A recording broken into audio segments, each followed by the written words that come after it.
Welcome to the 13 Comics of Halloween.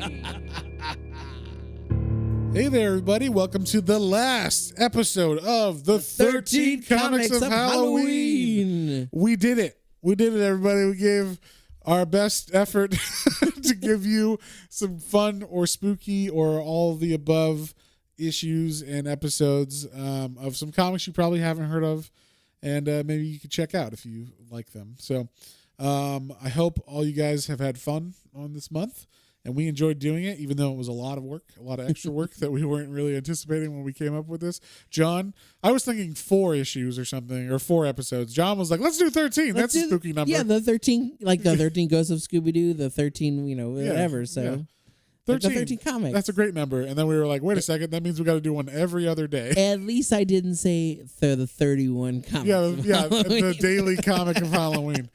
That is good that you did not do that. I would have not signed off on that anyways. It looks like John is doing a bunch of solo episodes this month to make up for that. So, But hopefully you guys really liked it and enjoyed it. Let us know if you did. We'll do a poll afterwards for sure, and tell us which was your favorite one, because there's a lot of fun and unique stories that again we may not have seen before this. So yeah. So for our last story, we're doing The Walking Dead #1. And if you guys haven't seen or heard of The Walking Dead, where the fuck have you been? But basically, The Walking Dead was a comic from, I think, 2002? 2003. And it was just an indie comic that was published through Image. It wasn't anticipated to go anywhere. It was like a low print run on the first issue and second issue. And that's why it's really hard to find now and everything. It's pretty expensive. I think it's like $500 for issue 1 if you had that original printing. I had issues 2 through 100, and then I sold them all and bought a couch when I became an adult.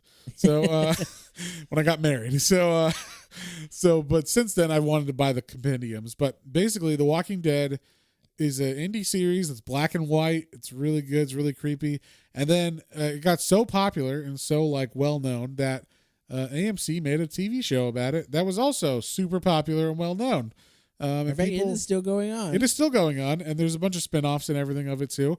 I will say, if you haven't seen the comic or the TV show, read the comic. The comic is much better than the TV show. Yeah, the first couple seasons, just in general, and the first they follow it. They follow the comic, and then it really goes off. Yeah, once you start going they're jumping sharks, huh? That's when you should just go stick with the comic. But the comic is almost perfect. It never gets boring. It never I read it through issue 100 for a while. I mean, I was reading. I think I've read through issue 120. It ends at issue 193.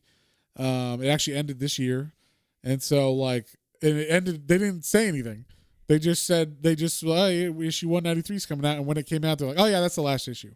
So it got under ordered just like the first issue did. So it's a rare book now, and it's hard to find and everything because they didn't tell anybody they were making it the last issue. So. It was kind of funny they did that, but good on them, I guess. It's fun. Yeah, to go out like that. Yeah, fun. And they went out on their own terms, just like they started, And so this should be like an inspiring story for everybody who wants to write a comic or make a comic of their own, because it's a very successful indie comic, probably the most successful indie comic of all time. It got Robert Kirkman, the writer, from a nobody who live in wherever, Tennessee or something, Kentucky, I think he was living in, just working at a factory, to being a co-owner of, or co-partner of Image himself. He is one of the heads of Image, along with Todd McFarlane and Jim Lee and all those people now. Yeah. So I don't think Jim Lee's in it, but whatever. Whoever's in it now, the original guys that started Image, he was asked to be in it. He's the only person who wasn't, of the original creators in the 90s, that's a partner. So that's crazy. That's how much this book made them, and how many ideas he put out, because he also has a lot of other ideas too for comics. So, and we'll probably read some of those in our main podcasts, like Invincible and some of the other ones. Oh yeah, Invincible.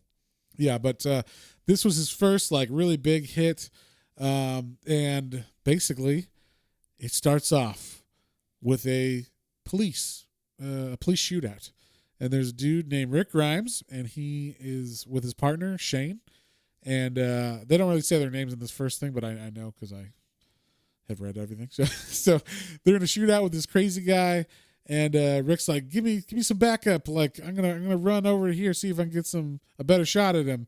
And right as Shane's about to like give him some cover, the guy shoots Shane's hand, which makes it so he can shoot Rick now. And so Rick gets shot right through the like chest, and a pretty big, right through the middle of his chest. So it almost looked like it probably would have been life-threatening if he didn't get to the hospital. And then he just wakes up in the hospital, and you gasp, big shot. He's in the hospital. And when this came out, this was the same year that what's that movie called? I was gonna say 30 Days a Night because we just did that one, but it's not. Something weeks later. Oh yeah, 28 Days Later. 28 Days Later. That's the first one, yeah. And it starts off very similar to that. They have like almost the same beginning, and both of them weren't out at the same time. Like, I mean, they were both out like at the same month almost. So it's like one was in Britain coming up with this idea, and the other guy was in his room coming up with this idea. Yeah, it's pretty cool. Yeah, it's a cool idea. But basically, he wakes up in this hospital. There's no one there. He's like, "What the fuck's going on?" He's like, "Nurse," and he's like trying to get out of bed, but his muscles are all sore, and they're not working right. He's trying to call for the nurse, like on the call button, no one's coming. And he's looking around, and he gets his clothes out of the room, and he puts them on. And he starts walking around, and like nobody's there, nobody's in anything. Everybody going break at the same time? Yeah, exactly. He's like, what the heck? And so he's walking through the halls. Everybody's like out. There's silence everywhere. And this is the only part I was like, that wouldn't happen. But basically, he goes in the elevator, which still works for some reason, and he goes down to the first floor or whatever. And when it opens, there's like a dead body that like comes in like falls. He's like, what the heck? We need some help over here. There's like a guy who's dead.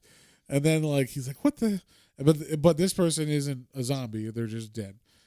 And then he sees a door, and it says the cafeteria, and then there's like a board across it. And he's like, what happened here? And he like takes the board off.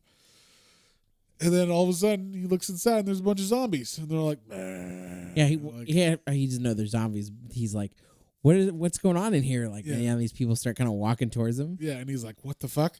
And then one of the guys that just happened to be closer to him starts charging at him and is basically like, brains, but not saying brains. And he's trying to eat him. And he's like, I can't understand you. What are you saying? And he's like, please stop. And he like basically chases them all the way back to the like exit stairwell. And he like, they all follow him down there. So now everybody in this cafeteria that were zombies are like coming slowly walking towards him. And he's specifically getting harassed by the main one. And that one and him fall down the stairs. The zombie like cracks his head on the stairs. And basically that's how he gets killed, is like Rick Grimes smashes his head on accident, and then the guy stops. And so then he runs out of the nearest door that he can get out to, and he ties it with his belt so the other ones can't get to him. And now he's in like a parking lot. And so he's like, okay, well, I guess I'll just walk around because I can't. There's no like all the cars are locked. And yeah, he tries to get into one of the cars and it's locked. He's like, well, okay, guess I'm walking. Yeah. And so this is all interesting because most of it's quiet. Like, him talking to himself or saying stuff out loud.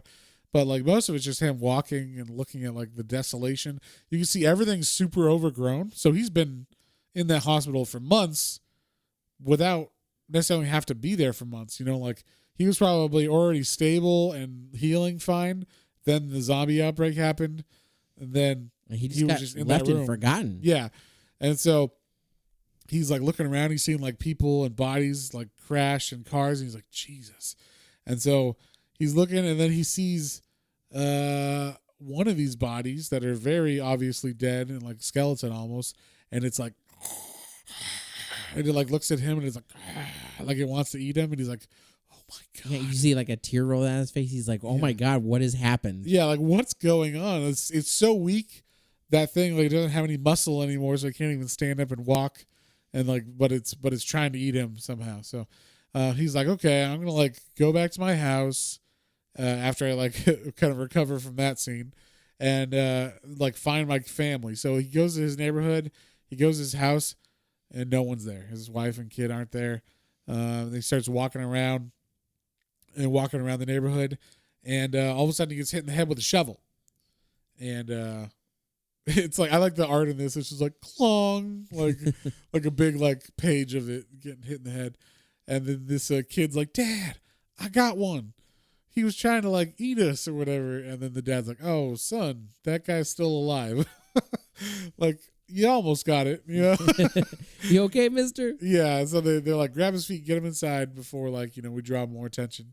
Then he wakes up in their house, and he finds out, oh, these guys are kind of like hiding out in one of his neighbors' homes, and it's just like the son and dad team, and he starts getting some information about the things and whatnot.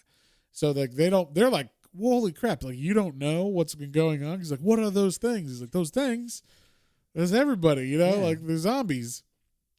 And so like they're just telling him everything that happened and what's going on and like how you can kill them, like with a hit to the head. Yeah, and it really puts in time for him. He's like stuff started happening, then the media was freaking out, and then there was media silence. Like everything just shut off. Yeah, and then he said that they were saying they should get to the cities, you know, because they can protect you in the cities, which doesn't make any sense. But then he's like, oh, thank God, the cities. Yeah, I should totally go to Atlanta because that's where like my wife's family is there, so they probably went there too. That makes me feel good. And then like he's like, I was so worried, man. And then the guy's like, oh yeah, I'm sure they're fine. They're like fine yeah, like he just like doesn't even. You know, he tries to hide it, but like Rick doesn't even pick up on it. That he's like, yeah, I'm sure they're A-okay, buddy. You know, like, so he's like, oh, I need to get a car and go to Atlanta.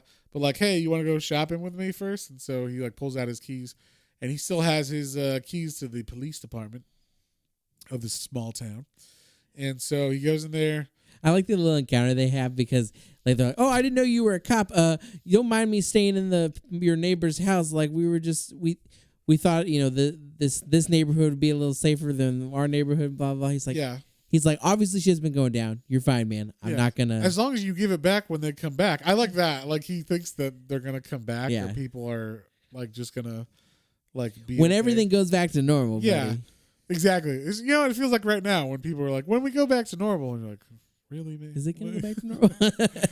So, yeah, it's like that where they keep saying, like, oh, yeah, when it goes back to normal, just make sure you give that house back. He's like, sure. Put that bad voodoo on us, man. Zombie outbreaks. So they start going through, and he's like, check that out. I got, like, all these guns and weapons. That was cool. They're like, he opens the supply room, and it's like, yeah, all these guns. Weapons. And so I was surprised. I'm sure all of this would have been taken as well. I would think so, way. Too, yeah. There's no way, but... He puts on his old police uniform with his cowboy hat and everything. He's like, if I'm going to go to Atlanta, you know, figure it might get some pull if I got my uniform on with my sheriff's badge and whatnot. He gives like 2 shotguns to the man and his boy. And the boy's like, I'm old enough to shoot, right, Dad? And he's like, I'll teach you tomorrow. Like, but don't touch it until then. And and so, yeah, they get all their supplies. And as they're coming out, they're like, what was that? They hear something. And there's a zombie like looking at him through the fence. He's like, and then he's trying to bite through the fence, which I thought was cool. Like it's like, like its lip is caught on the fence because it's trying so hard. Then Grimes, like out of, I guess, instinct, pulls his gun on it, and the dad's like, no, don't shoot because it'll draw more of them. So like they're drawn by sound and everything. So if we just kind of like sneak out of here, it'll be fine because. I guess the door was on the other side. So they're like, we can sneak out of here. You get a police car, father and son, that's better than the car you had. And I got this brand new police car to get to Atlanta. And they're like, okay. So that's like him driving to Atlanta. He stops on the way somewhere. We see, it looks kind of familiar, but he stops. There's that zombie that was like almost half dead, but it couldn't move on the grass that tried to like look at him earlier when he cried. And he's like, all right. And he like shoots it in the head. He's like, all right, now we're good to go. I'm going to go find my wife. And he like sheds one last tear, and that's it. And everything is going to be okay. Yeah, as you know, with all zombie movies, everything turns out exactly like you think. So he leaves to go to Atlanta, and that's the end of the first issue. Almost a perfect issue in my mind. No, yeah, it's fantastic. What would you give this one, John? So... This is the first time I've read the comic. Oh, really? So that was cool. Yeah. I should also say the art is from Tony Moore, who is a very good artist. He's very good, like angular and whatnot. It's a little more cartoony. Yes. Then actually later on, another guy picked, I think after like issue 12, a dude named Charlie Alderd picks up all the art, and he does it from whatever issue 12 to 193. Yeah, all the way to the end. But this was like the first, start. And Tony Moore did, what did he do?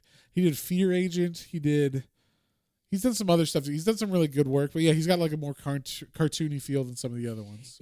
So it was a little cartoony as far as like not quite like natural human-esque. Yeah, like expressions and stuff. Yeah. But it was fine, and it really got the point across. And especially like you still had like a sense of like fear and dread, and then like seeing the dystopian, apocalyptic world around them. Yeah. And like it was cool. It was still really great detail, and like you said, the mangled half, barely able to move zombie. Yeah. That was still like trying to gnaw. Like you still like that panel just when it first showed that. Like I think we're gonna use that for one of our like little splash ones, is like because it was so creepy and unique and really cool. Yeah. Like I said, I had I've seen some of the comic, but I never like really sat down and read it. So this was cool to do. We should read like the first volume and maybe a couple more. I'm down because I think it's great. All right, we'll put that on the list. Sounds good. So in general, I would say it's near perfect. I would give it a 9. Yeah, I'm gonna give this one a 9 too. I think it couldn't have been written any better. The only thing that I wish hadn't happened is that 28 weeks or 28 days later hadn't come out like the exact same month or whatever.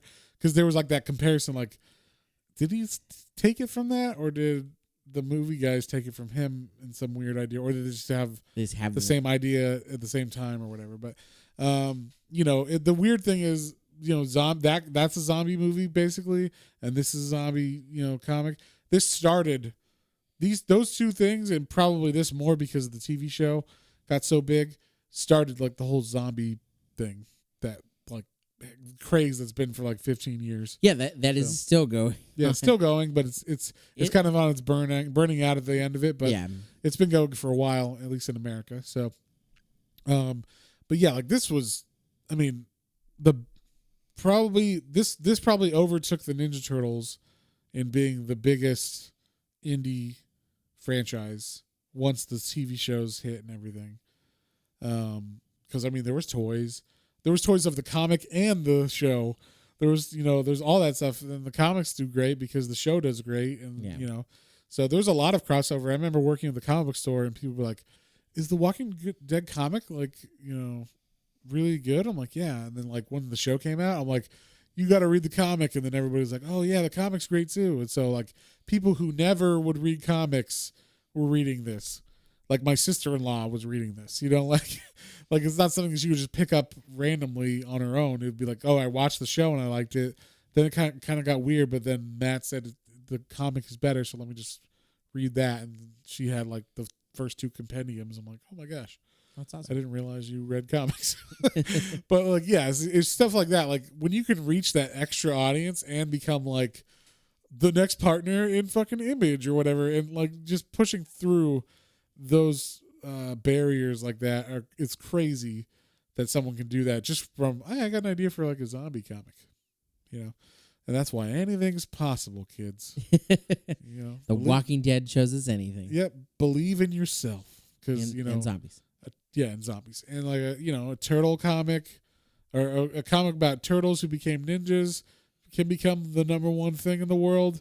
And the comic about zombies can become the next big thing. Then whatever your ideas can also be too, possibly. So, possibly. I mean, don't give up on your dreams. Yeah, but also have a backup plan. And on that note, thank you. That Halloween downer. Yes. No, thank you guys again for checking out our 13 comics of Halloween. Let us know what your favorite episode was. Give us a comment in there or send us a message. Yeah. We appreciate all your feedback, and we really hope you enjoy these. Yeah, and I hope everybody has a great Halloween. Eat all that candy. If you celebrate Halloween, if not, get discount candy the next day. Like that's do that. That's or still go to church good. and bob for apples or whatever you do. Yeah. And yeah, we'll see you guys on the next one. On the next episode. Bye.